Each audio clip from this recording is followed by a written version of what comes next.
બજારમાંથી ફોલેલું લસણ લેતા પહેલા ચેતી જજો। ગૃહિણીઓ માટે લાલબત્તી સમાન વિડીયો વાયરલ થયો છે। વડોદરામાં પગથી છૂંદી લસણની કળીઓ છૂટી પાડવાનો એક વિડીયો વાયરલ થયો।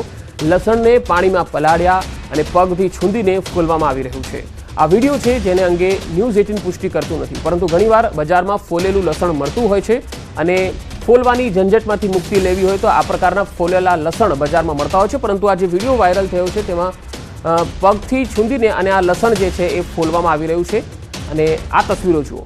પહેલા પાણીમાં પલાળી દેવામાં આવે છે, પછી પગથી તેને ફોલવામાં આવે છે। તો આ પ્રકારની સ્થિતિ પણ કેટલાક વિસ્તારોમાં છે, જો કે આ વિડીયો અંગે ન્યૂઝ 18 પુષ્ટિ કરતું નથી।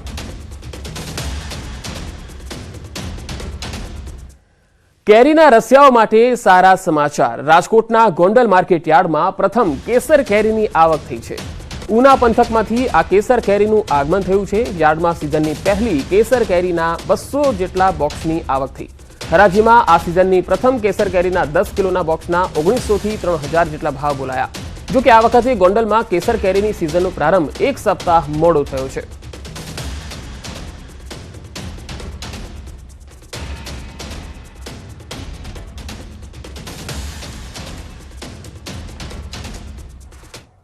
અને હવે વાત કડીમાં કકડાટની।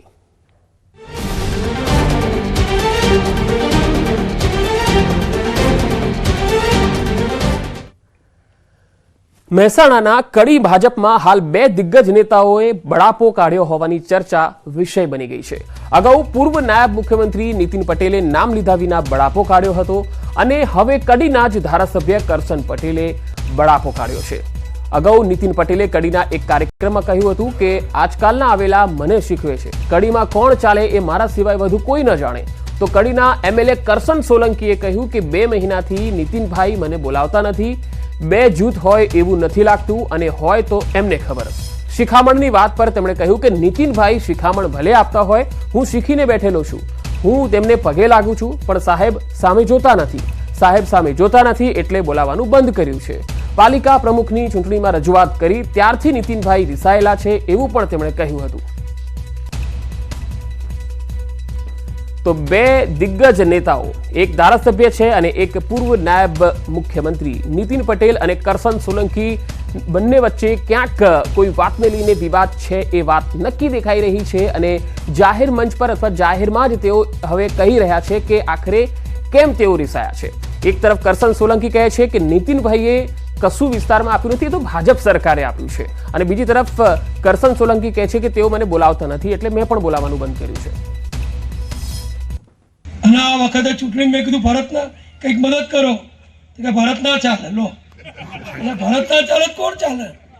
તમે આજકાલના આવેલા, આજકાલના કડીને જાણતા થયેલા, કડીમાં તમને કંઈ ખબર નહીં, એ તમે અમને શીખવણ આપશો?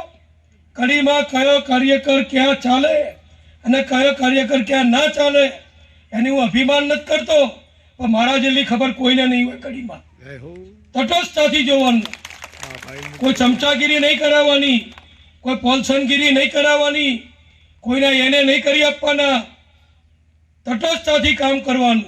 અમે શીખામાં તો એમને જોવાના નહીં જોવાના, હું તો કઈ શીખામાં હું શીખી બેઠેલો છું બધું। 1985 ભાજપમાં છું ને ભાજપમાં રહેવાનો છું। અને નીતિનભાઈ જે બોલે છે કે મેં કર્યું, મેં એમને શું કર્યું કહો? ભાજપની સરકારે કર્યું છે, જે કર્યું નગરપાલિકામાં એ ભાજપની સરકારે કર્યું છે। અમે તો વિશેષમાં હરીમરીએ છે તો હું તો સાહેબને પગે લાગુ છું, બધું કરું છું, પણ સાહેબ આપણે હું ના જોવો એટલે એમને બોલાવવાના બંધ કરી દીધા છે। સાહેબને તમે નહીં બોલાવી? હું નહીં બોલાવતો, હું પગે લાગુ પછી સાહેબ હું આપણે જોતા રહે તે પછી મેં બંધ કરી દીધું બોલાવવાનું। કેટલા ટાઈમથી બોલાતી છે? હા, આ નગરપાલિકા રજૂ કરતા તાર નહીં, નિયમ નગરપાલિકા ચીફ ઓફિસરની ભાઈ તો નગરપાલિકા પ્રમુખની ચૂંટણી હતી ત્યારથી આ રજૂઆત કરી એટલે ત્યારથી માહિતી રહી ગયા। વધુ માહિતી સાથે મહેસાણાથી સંવાદદાતા કેતન પટેલ જોડાયા છે। કેતન, આ મહેસાણાનો જૂથવાદ હવે ક્યાં જઈને અટકશે? ચોક્કસથી પંકજ જણાવી દઉં કે મહેસાણામાં કડીમાં હાલમાં જે જૂથવાદ હોય છે, ભાજપનો જૂથવાદ જોવા મળી રહ્યો છે। ભાજપના બે જૂથ હોય છે તે સામસામે આવ્યા હોય તેવું હાલ દેખાઈ રહ્યું છે।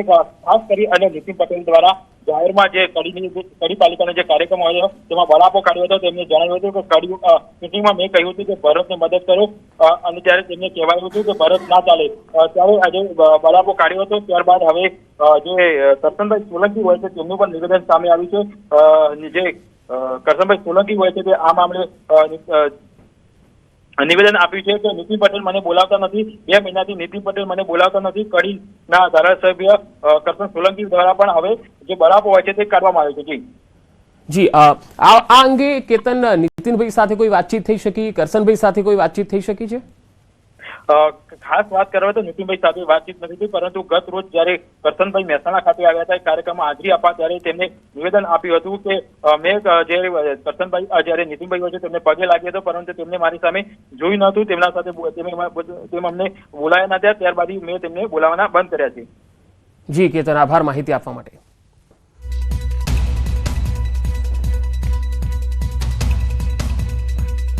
અને હવે વાત લોકસભા મહાસંગ્રામની.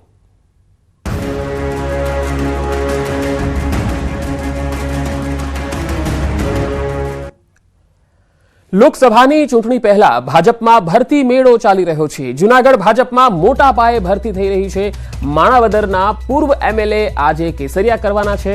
વંથલીમાં પૂર્વ કોંગ્રેસ ધારાસભ્ય પણ કેસરિયા કરશે, તો પૂર્વ ધારાસભ્ય અરવિંદ લાડાણી પણ કેસરિયા કરી રહ્યા છે. કોંગ્રેસના જિલ્લા પંચાયતના સભ્ય પણ કેસરિયા કરશે. જિલ્લા પંચાયતના સભ્ય ધર્મિષ્ઠા કામાણી પણ ભાજપમાં જોડાશે. ભાજપના ભરતી મેળામાં મોટી સંખ્યામાં આમ આદમી પાર્ટીના કાર્યકર્તાઓ પણ કેસરિયા કરશે. પ્રદેશ ભાજપ પ્રમુખ CR પાટીલના હસ્તે કેસરીયો ખેસ ધારણ કરશે.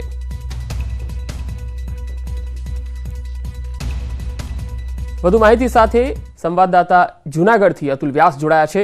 અતુલ, જૂનાગઢમાં ખાસ તો આ એક મોટો ભરતી મેળો, કોંગ્રેસને કેટલો મોટો ઝટકો? જે પંકજ આપને ચોક્કસ કીધું કે જે રીતે આજે છે વંથલીના APMC ગ્રાઉન્ડ ખાતે છે આજે જે માણાવદરના કોંગ્રેસના જે પૂર્વ ધારાસભ્ય છે અરવિંદ લાડાણી, તે આજે CR પાટીલ સાહેબના હસ્તે છે તે કેસરીયો ધારણ કરવાના છે. હાલ તેણે કોંગ્રેસમાંથી રાજીનામું દઈ અને આજે જે છે કેસરીયો ધારણ કરશે. ત્યારે એની સાથે જિલ્લા પંચાયતના મહિલા સદસ્ય છે તે ધર્મિષ્ઠા કામાણી પણ પોતાના કાર્યકરો સાથે આજે કોંગ્રેસ છોડી અને ભાજપમાં પ્રવેશ કરવા જાય. બીજી તરફ આપ જે જણાવી રહ્યો છે કે કોંગ્રેસને કેટલો મોટો ઝટકો છે, તો જોવા જાય તો ગત ધારાસભાની સામાન્ય ચૂંટણીની અંદર 5 વિધાનસભામાંથી 1 વિધાનસભા છે તે આપને ફાળે ગઈ હતી અને 1 વિધાનસભા જે માણાવદર છે તે કોંગ્રેસને ફાળે ગઈ હતી. આમ 3 ભાજપને અને 2 અન્યને મળી હતી. આજે જયારે વિસાવદરના જે ધારાસભ્ય છે ભૂપતભાઈ તે ભાજપમાં ભળી ગયા છે અને બીજા જે ધારાસભ્ય છે માણાવદરના અરવિંદ લાડાણી તે ભળી રહ્યા છે, ત્યારે કોંગ્રેસ મુક્ત જૂનાગઢ જિલ્લો કહી શકાય. હાલ આપણી સાથે છે તે કોંગ્રેસના પૂર્વ ધારાસભ્ય અરવિંદ લાડાણી છે, જે હાલ ભાજપમાં જઈ રહી છે. તે સાથે આપણે વાત કે તે કયા કારણોથી તેને કોંગ્રેસથી મોહ ભંગ થયો છે અને શા કારણે તે કોંગ્રેસ છોડી અને ભાજપમાં જઈ રહ્યા છે. જી અરવિંદભાઈ, આજે આપ ભાજપ કોંગ્રેસ છોડો છો, શા કારણે કોંગ્રેસ છોડો છો? છોડવાનું કારણ છે તમે કીધું એવું કઈ નથી. હકીકતે મારા વિસ્તારના વિકાસ માટે મારા 3 તાલુકા વંથલી, મેંદરડા અને માણાવદર ના જે સમસ્યાઓ છે એના કાયમી ઉકેલ માટે અને ભવિષ્યના સારા કાર્યો કરવા માટે ભાજપમાં જોઈશું. જે ખાસ કરીને અરુણભાઈ, બીજી વાત પણ એક જોવામાં આવે છે ક્યાંક ને ક્યાંક આપ જે છે પૂર્વ મંત્રી છે જવાહરભાઈ ચાવડાને હરાવી અને જે કોંગ્રેસમાંથી ચૂંટાયા હતા ત્યાંના મતદારોનો તમે વિશ્વાસ હાંસલ કર્યો હતો, ત્યારે આજે ક્યાંક ને ક્યાંક એવું લાગે છે કે આપ જયારે ભાજપમાં જઈ રહ્યો છો ત્યારે આપના મતદારો આપની સાથે રહેશે, કેવું લાગે છે આપને? મારી સાથે મારા વિસ્તારના 80% ઉપર મતદારો મારી સાથે જ રહે છે. એટલે મારા મતદારોનો, મારા કાર્યકરોનો વિશ્વાસ લઈ અને હું ભાજપમાં પ્રવેશ કરું. ખાસ કરીને જોવા જાય તો આગામી જે પેટા ચૂંટણી આવશે ત્યારે ભાજપ આપને ટિકિટ આપશે, કેવું લાગી રહ્યું છે? પાર્ટીએ નક્કી કરવાનું. મને જો યોગ્ય લાગશે તો ટિકિટ આપશે તો હું લડીશ. ટૂંકમાં ભાજપ છે એ અમારે કરવાનું હોય. જે ચોક્કસથી આ સાથે હતા અરવિંદ લાડાણી કે જે ભાજપમાં પ્રવેશ મેળવ્યા છે. બીજા છે તે જિલ્લા પંચાયતના સદસ્ય છે ધર્મિષ્ઠા કામાણી, મહિલા સદસ્ય છે જિલ્લા પંચાયતના, જે આપણી સાથે જોડાયેલા છે. તેની સાથે વાત કરી જે ધર્મ તમને કેમ આજે કોંગ્રેસ છોડીને ભાજપમાં પ્રવેશ કર્યો? સૌ પ્રથમ તો હું કાલનો વળતો જવાબ કોંગ્રેસના પૂર્વ પ્રમુખ જગદીશભાઈ ઠાકોરને આપું છું. તેઓ કહે છે કે કોંગ્રેસના ગદ્દારો કોંગ્રેસ છોડે છે, પણ એવું નથી. ખરેખર તો હવે જે વૈધા છે એ જ કોંગ્રેસમાં ગદ્દારો છે અને એના ગદ્દારોને કારણે જ અમારી આજે લોકસભા આપણે વિધાનસભાની ચૂંટણી હતી 2022માં ત્યારે જે આયાતી ઉમેદવારોને ટિકિટ આપેલી છે અને એણે જે કોંગ્રેસના કાર્યકરો ઉપર ગદ્દાર કર્યો છે, તો ગદ્દારો અમે છીએ કોંગ્રેસ છોડનાર કે ગદ્દાર કોંગ્રેસમાં અત્યારે જે હાલમાં છે એ છે. કોંગ્રેસ છોડવાનું કારણ માત્ર ને માત્ર બીજેપીમાં જે વિકાસલક્ષી કામો થાય છે તે મારા વિસ્તારમાં સરળતાથી અને વ્યવસ્થિત કામો થશે એવી આશા અને અપેક્ષા સાથે આજે ભાજપમાં અમે જોડાઈએ છીએ અને આગળ ભાજપ જે પણ કાર્ય અમને સોંપશે, જે પણ કામ કરવાની એને હશે તે મારી નિષ્ઠાપૂર્વક હું મારી જવાબદારી નિભાવીશ. જે ખાસ કરીને જોવા જાય પંકજ, તો જે આગેવાનોનું છે, જે લોકો કોંગ્રેસ છોડીને ભાજપમાં જાય છે તે લોકો એક જ વાત કહી રહ્યા છે કે ખાસ કરીને જે મોદી સાહેબની વિકાસની લેન છે, જે મોદી સાહેબનું વિકાસ ચાલી રહ્યો છે, વણસંધી વણઝાર ચાલી રહ્યા છે, તે મારા વિસ્તારની અંદર વિકાસના કામો થાય તેને લઈ અને ભાજપ જોઈન્ટ કરી રહ્યા છે. જી પંકજ. જી અતુલ, આભાર સમગ્ર માહિતી આપવા માટે. આગળ વધુ સમાચારો પર નજર કરીશું. હાલ રોકાઈશું એક વિરામ માટે.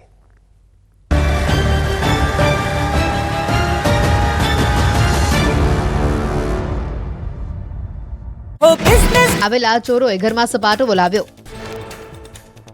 બિહારના પટનામાં શાસ્ત્રીનગર વિસ્તારમાં કેટલાક અસામાજિક તત્વોએ આડેધડ ફાયરિંગ કર્યું. ફાયરિંગમાં 2 શાકભાજી વિક્રેતા અને ગ્રાહક ઇજાગ્રસ્ત થયો. તમામ ઇજાગ્રસ્તોને સારવાર અર્થે ખસેડી પોલીસે સીસીટીવીના આધારે તપાસ હાથ ધરી.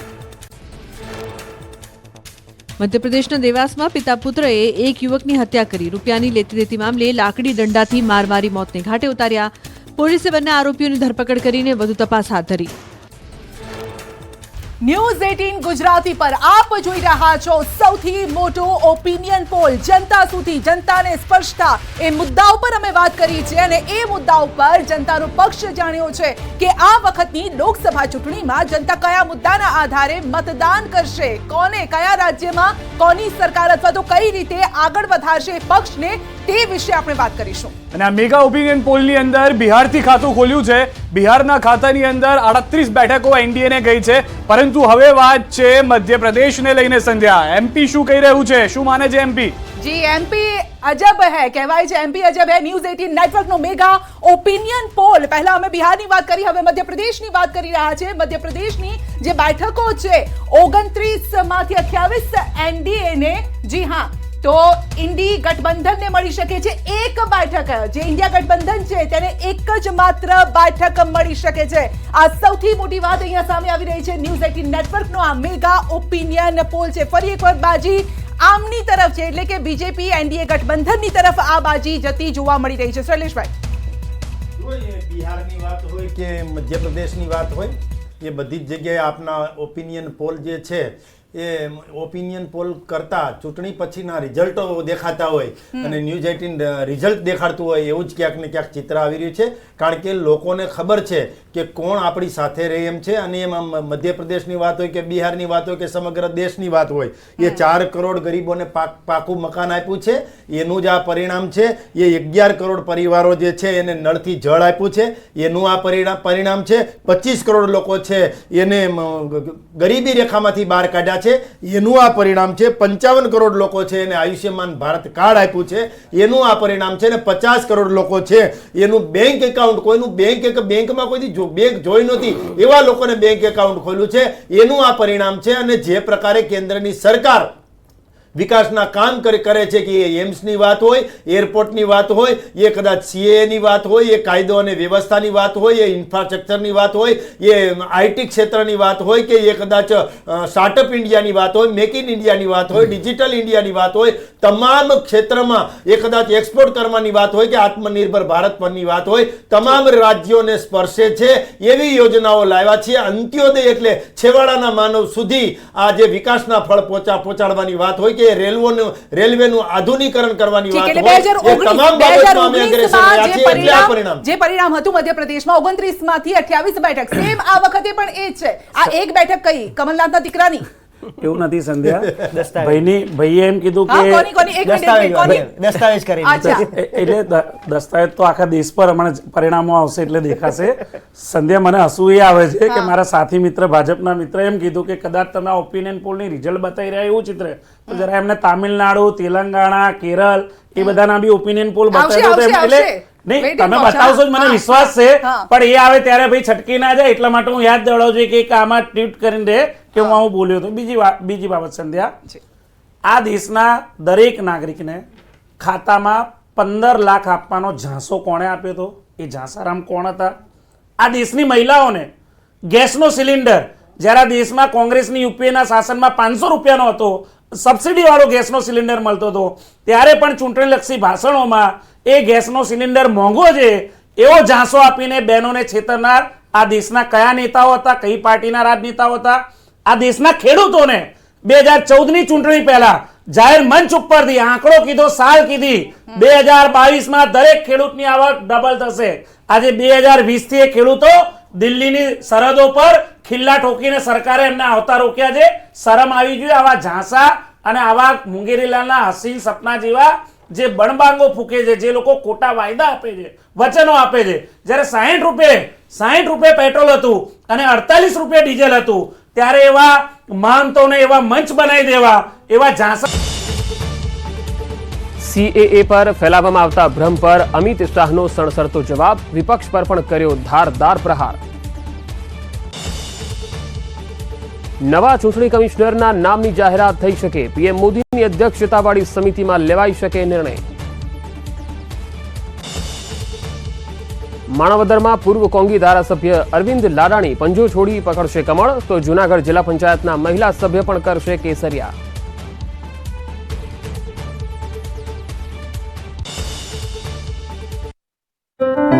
સરકારી ફાયદો આપીને એવા રામદેવ બાબા જેવા બાબાઓને જાહેર મંચ બનાવી દેતા હતા. એ મંચ બનાવનાર અને ફંડ આપનારા લોકો કયા હતા એને આખો દેશ ઓળખી ગયો છે. આજે બાબા રામદેવ ક્યાં ખોવાઈ ગયા? આજે માથા પર હાથ રાખીને અમિતભાઈ, જે અમિતભાઈ, જંતર સીટોની મંતર વાત પર કરો ને. નહીં, હું સીટોની સંધ્યા 29 તો આ તરફ જઈ રહી છે. તમારી પાસે ચૂંટણી શું વાયદા છે? નહીં. તમારી જ્યારે- પાસે શું છે ને કેમ હું નથી એની વાત- આવતું? એ તો વાત કરો સંધ્યા, હું કે કેમ એની ચલો વાત- હવે હું એની એ વાત સવાલ કરું પર છું. આવીએ. હું એના મધ્યપ્રદેશમાં જે સવાલ પૂછવામાં આવ્યો હતો, છેલ્લા 5 વર્ષની અંદર તેમની પરિસ્થિતિ શું છે, આર્થિક જે રીતે કેટલી બદલાઈ છે તેને લઈને સવાલ કરવામાં આવ્યો. જનતાએ શું કીધું? કારણ કે 28 બેઠક આપી છે તો જનતાએ જાણવું પડશે. 83% લોકો સંધ્યા કહી રહ્યા છે કે પહેલા કરતા સારી છે. 29 બેઠક કેમ એ ખબર પડે. પહેલા જેવી જ છે તેવું 12% લોકોનું, પહેલા કરતા વધુ ખરાબ છે તેવું 3%નું ને ખબર નથી, કહી ન શકાય. પ્રશાંતભાઈ, અગેન એ જ વાત જે સંધ્યા પણ કહી રહ્યા હતા, આની પહેલા પણ વાત થઈ રહી હતી. હજી એક વધુ એક મહત્વનો સવાલ સંધ્યા એ પણ લઈ લઈ આવી. બીજો એક જ સવાલ પણ એ આવ્યો છે કે તમે આગામી 1 વર્ષમાં તમારી આર્થિક સ્થિતિ કેવી રહે તેવી આશા રાખો છો. ભવિષ્ય વિશે દરેક કોઈ વિચારે છે, આ પાર્ટીના નેતાઓ પણ ભવિષ્ય વિચારે છે, માટે જ અહીંયા છે અને માટે જ જનતા પાસેથી એ ઈચ્છી પણ રહ્યા છે કે તેમને વોટ આપે. તો આગામી 1 વર્ષમાં આર્થિક સ્થિતિ કેવી રહે તેવી આશા છે. સારી થશે, આ 85% લોકો માને છે સારી થશે. આશા છે જ એમને કે સારી થશે, એવી જ રહેશે. 9% લોકો વધુ ખરાબ થશે, 2% અને ખબર નથી, કહી ન શકાય તેવું 4% લોકો માની રહ્યા છે. મોટો વર્ગ એવું માની રહ્યો છે કે સારી થશે. આશા અપેક્ષા કહેવાય છે કે આશા અમર છે.